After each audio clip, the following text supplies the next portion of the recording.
Alors un mot aujourd'hui, d'où tenez-vous vos connaissances? D'où tenez-vous votre savoir? De qui? De quelles autorités? De quelles instances? De quels personnages? Quelles sont vos références? L'histoire, la géographie, la sociologie, la médecine, tous les domaines de la connaissance, les domaines scientifiques, les sciences humaines, les sciences exactes. D'où est-ce que vous tenez vos connaissances? Est-ce qu'il s'agit de choses que vous avez expérimentées vous-même, mises à l'épreuve vous-même?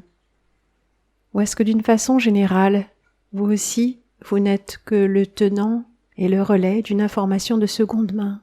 D'où tenez-vous votre savoir? En général, de l'université, des études qu'on a faites, donc de l'université, de la faculté.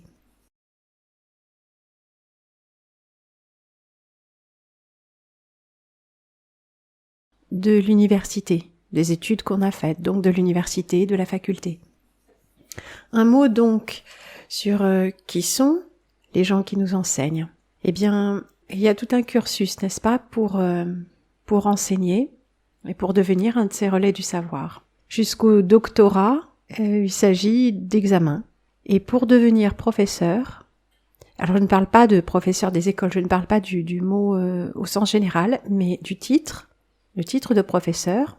Là, il ne s'agit plus d'un examen ordinaire. Le titre de professeur vous fait changer de statut social et économique. Il vous confère un prestige nouveau. Quand on pense aux professeurs, on pense par exemple aux grands professeurs de médecine, le professeur Raoult, le professeur Toussaint. Ce ne sont pas juste des médecins, des docteurs. Ce sont des gens qui ont accédé à un statut supérieur. Pour être professeur, il faut déjà être docteur. Et je ne parle pas de médecine, je parle de titre. Je parle d'être titulaire d'un doctorat. Et puis, pour être professeur, il faut avoir soutenu sa thèse. C'est une formalité particulière qui s'effectue devant un jury de professeurs. C'est-à-dire que c'est comme une caste, c'est une corporation, et pour entrer dans cette corporation, eh bien il faut être admis, coopté, et ça se fait par le fait de ce qu'on appelle soutenir sa thèse. Alors qu'est-ce qu'une thèse? On pourrait dire c'est un dossier très bien étayé que l'on monte sur un sujet et que l'on va présenter à des gens qui sont compétents pour juger de ce sujet. La façon dont ce sera présenté, à l'oral, aussi bien qu'à l'écrit on s'en doute, est déterminante. Alors une chose qu'il vous faut savoir, c'est que si par exemple vous voulez étudier l'histoire et qu'il y a une période en particulier qui vous intéresse, bien sûr vous avez déjà étudié ça assez en détail, une fois que vous êtes arrivé au doctorat et que vous êtes doctorant, donc vous préparez votre thèse, vous allez vous trouver un directeur de thèse, donc quelqu'un qui a compétence à diriger vos travaux. Mais attention, si le sujet de votre thèse ou l'angle d'approche n'est pas approuvé, vous ne trouverez personne qui acceptera de diriger votre thèse, et quand bien même ce serait le cas, elle ne sera pas reçue. Vous avez toutes les chances d'échouer. Donc, pour accéder à ce statut social supérieur de professeur, il faut avoir été approuvé. Vous vous doutez bien qu'on n'est pas approuvé en allant à l'encontre des idées reçues, des croyances et des convictions des gens dont vous allez quêter l'approbation. Donc pour être arrivé jusque-là, c'est donc que vous êtes déjà dans la droite ligne. Donc qui sont les gens qui relayent le savoir? Les gens qui ont été approuvés par l'ordre en place. Vous avez l'ordre des médecins qui veille à l'orthodoxie de la pensée médicale.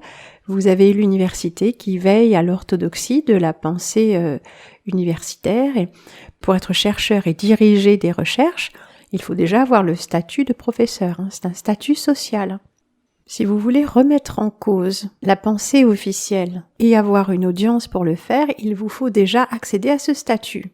Mais si vous êtes professeur d'université et que vous commencez à enseigner des thèses qui vont à l'encontre de ce qui est officiellement admis, on va pas vous laisser faire très longtemps. Il y a plusieurs façons de faire, mais on peut vous retirer votre service. Vous n'aurez plus de cours ou que des cours optionnels, ou alors on vous rappellera très franchement à l'ordre. Il y a de nombreuses façons de faire taire la pensée dissidente. Quoi qu'il en soit, les connaissances que vous avez acquises à l'université, vous les avez acquises auprès de personnages qui ont eux-mêmes été adoubés par le système. L'université n'est pas un lieu de libre pensée, je suis désolée de vous le dire, je vous dis ça en connaissance de cause. Donc les connaissances que vous avez acquises lors de vos études, d'où émanent-elles? Est-ce que vous pensez sincèrement que les universitaires, les professeurs, les chercheurs sont totalement indépendants de leurs recherches et de leurs pensées et de ce qu'ils enseignent? La plupart d'entre eux ne se posent pas de questions et recrachent le savoir qu'ils ont appris lors de leurs études. Une partie d'entre eux, pourtant, se livrent à des recherches. Si ces recherches vont dans le sens de la pensée dominante, il n'y a pas de problème. Mais si ces enseignements vont à l'encontre, alors là, les ennuis commencent. Le silence autour de cet enseignement se fait. Et au besoin, la calomnie et tout l'arsenal ordinaire. Alors ce que je voudrais aussi vous dire, c'est que qui est-ce qui est autorisé à émettre un avis d'expert? Les experts. Qui est autorisé à émettre un avis? Eh bien, les savants, ceux qui savent, les spécialistes, les professeurs, les chercheurs, les conservateurs de musées. Bien sûr, ce sont des personnes qui font partie d'une certaine caste, c'est comme ça que je la qualifierais, une classe sociale particulière, l'élite intellectuelle de la nation, comme se plaisait à le rappeler ma mère, professeur d'université et chercheur en sciences humaines. Alors ce sont ces personnes-là qui ont voix au chapitre.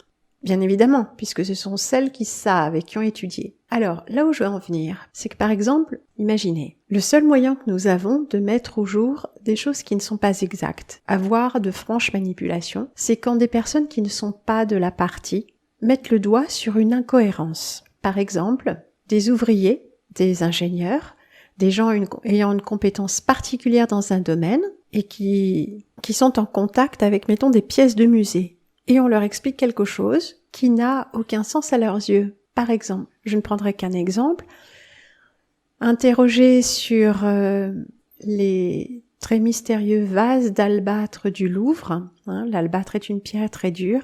Ces vases ont la forme de poterie, c'est-à-dire qu'ils ont été creusés à l'intérieur, et la forme intérieure suit le contour extérieur. Et on nous dit que, à l'heure actuelle, nous ne savons pas faire ça avec nos matériels très sophistiqués. Or, ces vases ont plusieurs millénaires et ont été polis à la main avec des outils de cuivre. Ça, c'est la version officielle. Un technicien, surtout un technicien qui a l'habitude des machines qui travaillent ce genre de matériaux, a remarqué que c'était impossible. Il a la compétence et la qualification absolue pour le dire, puisque c'est son métier et c'est ce qu'il fait de sa vie.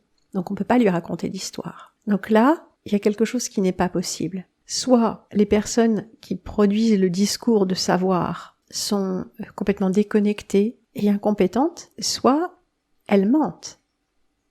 Parce qu'elles savent que ce n'est pas possible et elles ont élaboré un discours qui n'a rien à voir avec la réalité. Les personnes qui produisent le discours officiel sur le savoir ne sont pas crédibles. Et en l'occurrence, c'est la personne de la société ordinaire, l'ouvrier, qui lui a la compétence pour juger. À qui faites-vous confiance pour savoir ce que vous devez penser? À qui remettez-vous les clés de votre raisonnement? Auprès de qui allez-vous chercher des faits, des analyses? À qui avez-vous remis votre pouvoir de penser, d'observer, votre jugement? Vous avez remarqué cette attaque qui a été faite contre le bon sens?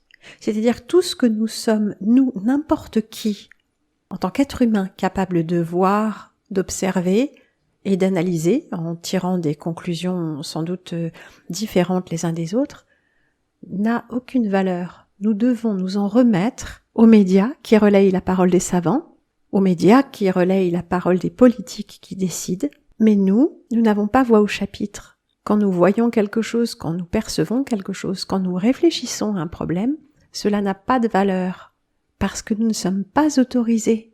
Seules les élites autoproclamées ont ce droit. Les élites ont une position sociale qui leur permet d'avoir raison. Réfléchissez-y.